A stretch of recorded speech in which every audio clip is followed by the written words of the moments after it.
on that topwater spook, guys. It's the River to Sea Rover. Been working it for probably 15 minutes or so since I got here.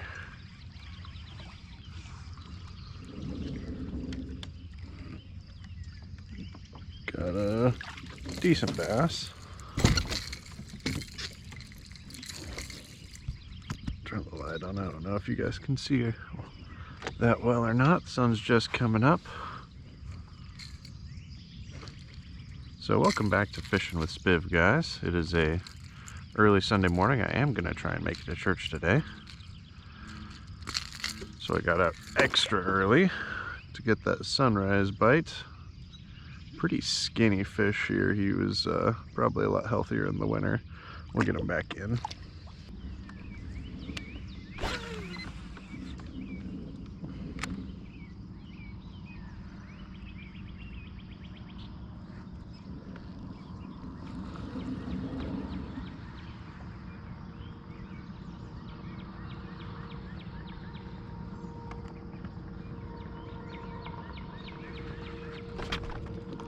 Got one. This one's on the Swimjig, guys. Pitched it up kind of under that tree. There's some kind of lay down timber under there that I've seen in the past. So I threw this Swimjig up and kind of was crawling it over the top of those logs down underneath there. Got a kind of decent average size fish here. Toss this guy back in and get going. So it's probably actually a good example of something to just kind of stop and comment on, that a lot of the times early morning like this in the summer, so it's like 6 o'clock right now. I got out here probably got my boat on the water 30 minutes ago.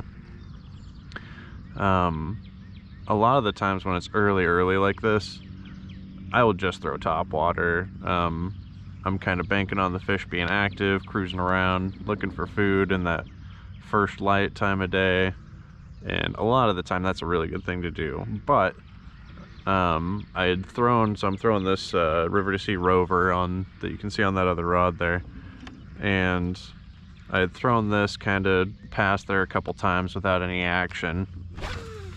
And it's such a high percentage area. When you come across those high percentage areas with laydowns and structure and cover for you to be throwing jigs at and stuff, just slow down and throw a jig at it anyway, even if you are trying to go for the more active fish. So that's my tip of the day.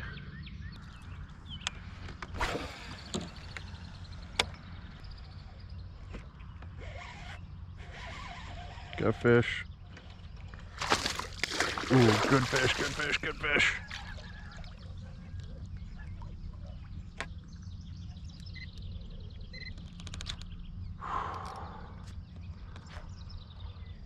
Oh, I don't want to break them off.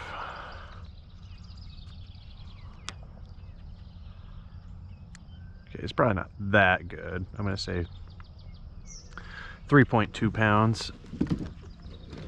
But, as I've said, I've been kind of on a slump lately, so 3.2 pounds is pretty damn good by my standards.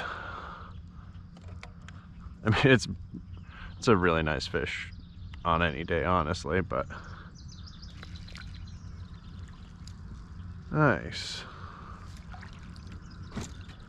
Got him in the boat, guys. That was on a square bill crankbait. I was actually casting out kind of towards the deep side over there, so that was a new strategy for me. Normally I kind of pair up my... Why is this fish bleeding? I don't even understand. Did it have a hook in him deeper? What the heck? I mean, guys, you see where my hooks are on this fish. I have no idea what's causing him to bleed like that. But I kind of want to get him back in the water, so I'm not even going to mess around too much with this hook in my net. He must have eaten it, engulfed it more than that, and one of those hooks was in his gills or something. So I cannot explain why the heck he would be bleeding that damn much. Get him in here so his blood can coagulate. Apparently, you know, different than humans and I suppose probably all mammals, our blood coagulates or thickens or clots when it's, you know, the drier the better. I assume it's true for all fish, but at least for bass, their blood clots when it gets wet. So you can see that blood was running.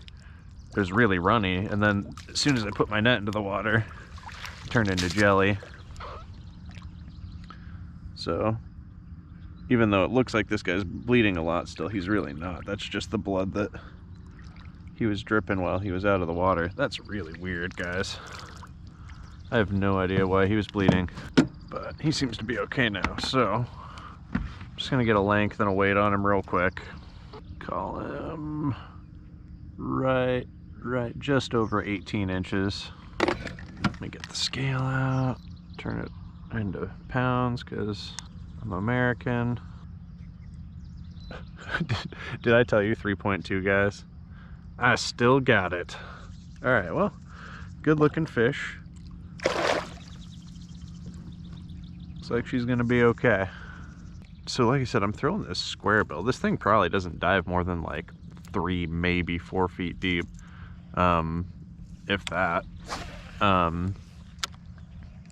So I was very surprised to catch the fish that I did on it in the part of the lake that I did. So I'm curious if you guys can let me know in the comments, when you are throwing crankbaits, do you throw them usually to where they're touching the bottom, or do you throw crankbaits like I was in that scenario where they're just kind of working their way through the middle of the water column? Because I almost always kind of grind my crankbaits into the bottom. Anything that has a bill on it, I'll throw square bill crankbaits obviously off of the bottom, but anything with a bill on it, I typically try to just grind into the bottom. So let me know in the comments, guys, what you do with those. Maybe I've been doing it wrong this whole time. So I think I'm gonna throw this thing for, we're not gonna make a complete commitment, but I think I'm gonna try and throw this thing for at least 30 minutes. See if I can catch a decent fish. Although, if you guys have been watching so far, you know that I only catch tiny fish on this bait for some reason.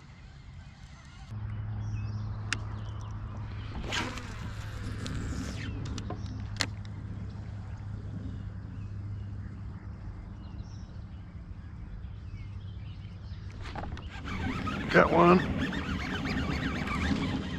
Man, that was probably like 7 minutes, maybe 5 to 7 minutes after I started throwing this bait. Does not feel very good. But as always, I'm happy to catch fish on this thing. It's just fun to catch them on a giant bait like this. It's not tiny.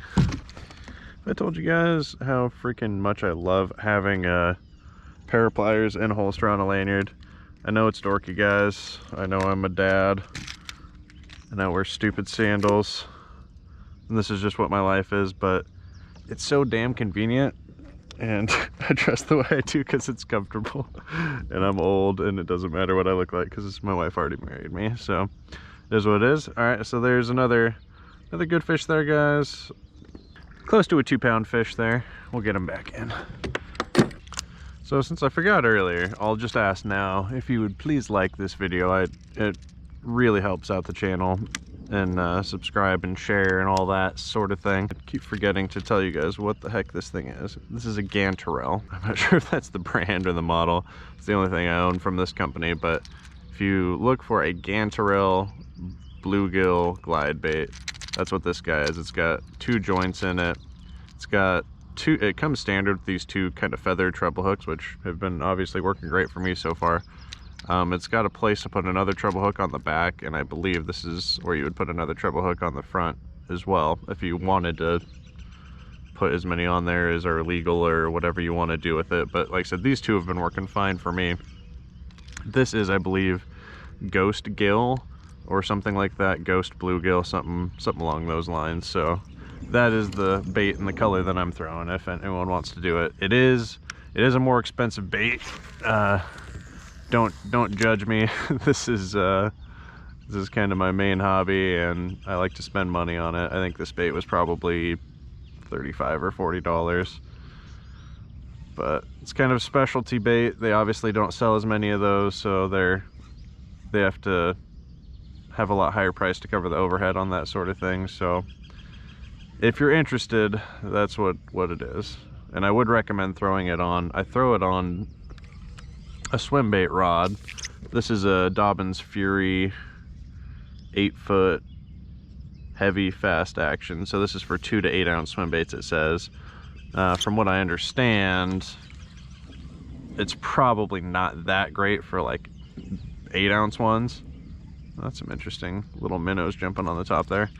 But it's been good enough for everything I've thrown on it. I think the heaviest bait I've thrown on it has been an 8-inch Huddleston with like the 12 rate of fall on it, and it handled that just fine. So you don't have to have a swim bait rod for it.